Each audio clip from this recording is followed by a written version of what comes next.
The annals of American presidential history are replete with triumphs, challenges, and moments that shaped the nation's trajectory. However, woven into the fabric of leadership are the threads of regret that some of the most powerful individuals in the world have experienced. The presidency, with its immense responsibilities and weighty decisions, often leaves its occupants with a profound sense of reflection.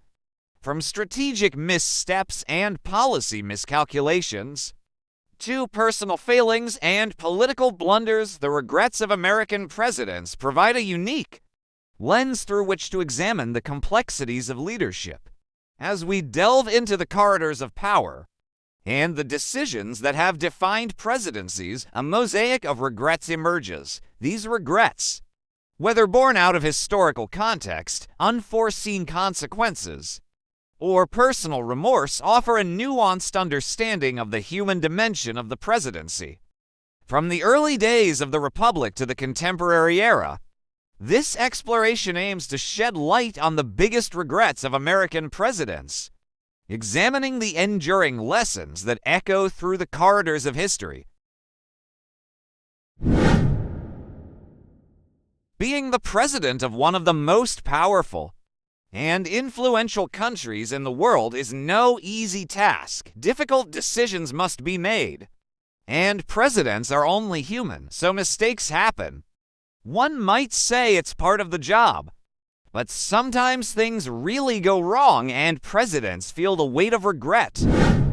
There are a few U.S. presidents who expressed regret over a number of things. Some did so while still in office, while others confessed it later in their lives. In this video, you'll get to know who they are and what they've regretted.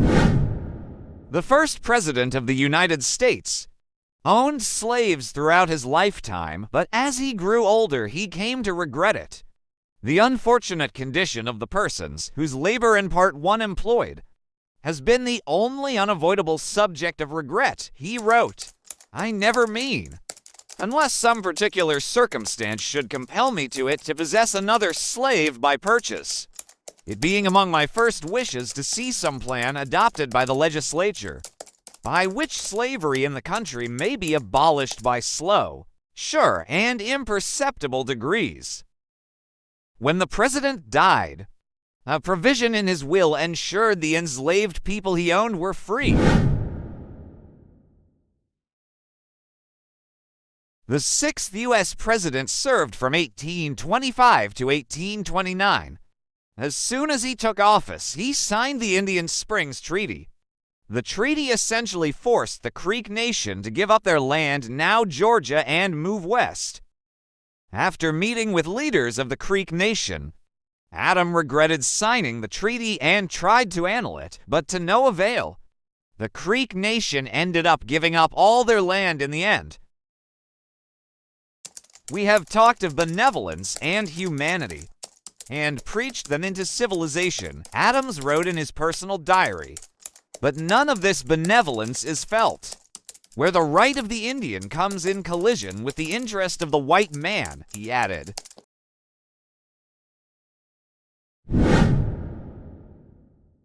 The seventh president of the United States regretted not resolving conflicts with his rivals. Shortly after Martin Van Buren was elected, Jackson was asked about his regrets over the last 8 years.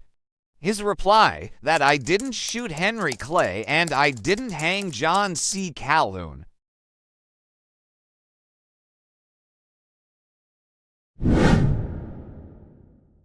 President Eisenhower regretted appointing Earl Warren as Chief Justice of the Supreme Court.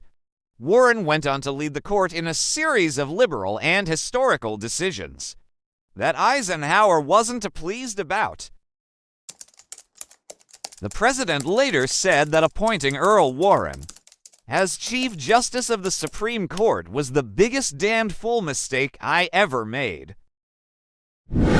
Delaying the North Vietnam bombings from 1969 to 1972 was President Nixon's biggest regret while in office. Nixon believed that if he had made the move in 1969, the war would have ended earlier. "I wanted to do it," he said. "I talked to Henry Kissinger about it. But we were stuck with the bombing halt that we had inherited from the Johnson administration, with Paris peace talks. I knew that, just like the ceasefire talks down here in Nicaragua, I didn't trust them at all. And they proved to be, of course, phony." The Watergate scandal, on the other hand, didn't seem to rank high on the late president's list of regrets. Though Richard Nixon did confess in an interview with David Frost in 1977 that he apologized to those in the White House the day he announced his resignation.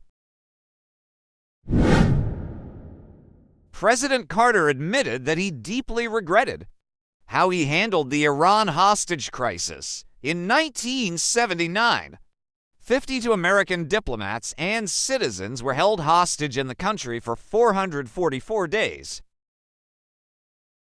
"I wish I had one more helicopter to get the hostages, and we had rescued them, and I was re-elected," Carter said in an interview in 2015. Ronald Reagan regretted the Iran-Contra affair, where the U.S. sold arms to Iran when the country was subject to an embargo. The justification of the sale was that it was part of an operation to free hostages in Lebanon. It transpired later that the proceeds of the arms sale were to fund a rebel group in Nicaragua. "A few months ago, I told the American people, I did not trade arms for hostages. My heart and my best intentions still tell me that's true. But the facts and the evidence tell me it is not." As the Tower Board reported, what began as a strategic opening to Iran deteriorated in its implementation into trading arms for hostages. This runs counter to my own beliefs, to administration policy, and to the original strategy we had in mind. There are reasons why it happened, but no excuses. It was a mistake.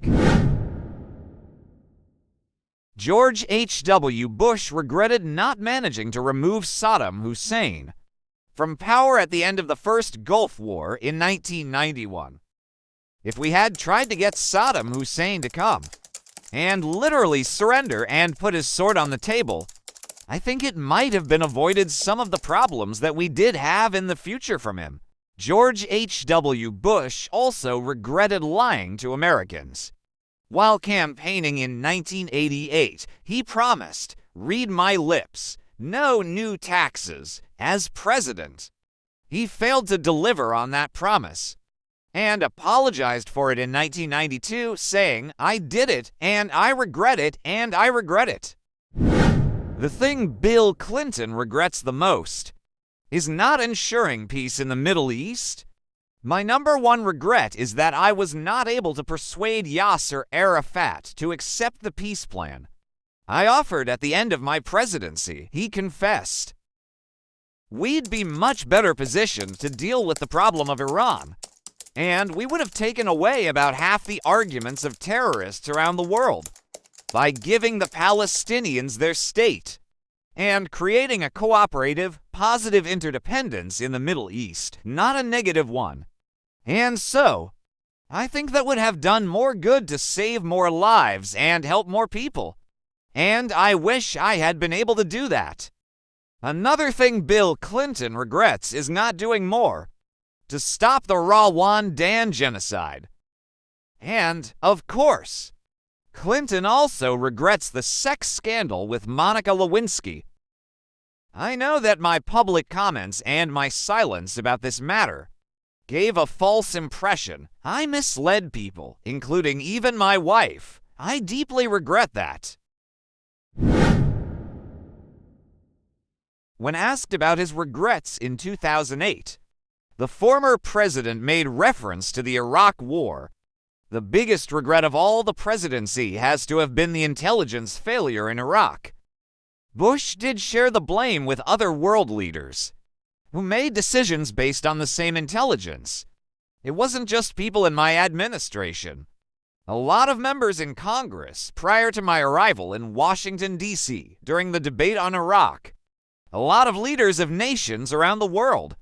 We're all looking at the same intelligence. I wish the intelligence had been different, I guess. Bush also expressed regret about his response to Hurricane Katrina in 2005. Katrina exposed serious problems in our response capability at all levels of government, and to the extent that the federal government didn't fully do its job right, I take responsibility, said Bush in a press conference. President Obama lists the way he handled Libya as his biggest regret. In 2011, Obama's administration helped overthrow dictator Muammar Gaddafi from power, but failed to secure a plan for the future of the country. When asked about his biggest regrets while in office, Barack Obama's response was, probably failing to plan for the day, after what I think was the right thing to do in intervening in Libya. In 2013, Obama also apologized to Americans who lost their healthcare plans due to the Affordable Care Act. I am sorry that they are finding themselves in this situation, based on assurances they got from me, he said. I'm sorry my administration's policies really screwed these Americans. Thanks for watching, and don't forget to subscribe for more.